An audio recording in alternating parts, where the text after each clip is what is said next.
Tell you about them? Yeah. It's well built.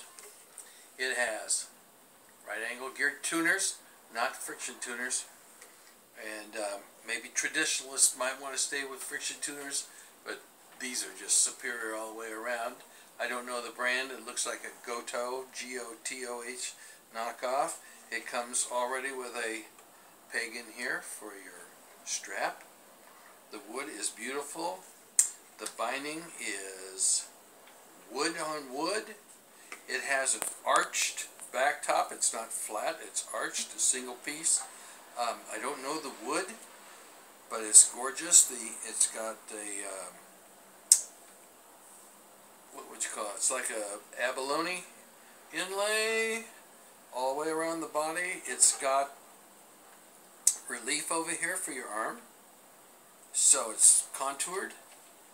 And when you look at it up closely, the workmanship is just terrific.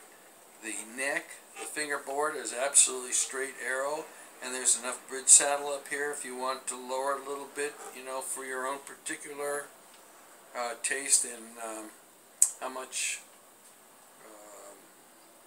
relief you like. You can do it. There's plenty there. But the neck, all the materials, everything is just super. Can you play it one more time, real quick? Yeah. Because that's the one I'm going to use. Oh, I'm going to the Hukilau, to the Hukilau. Everybody loves the Hukilau. Jim Guile, ladies and gentlemen. Thousands of people are going to see this. I hope you know that. There you go. Thousands and thousands of people.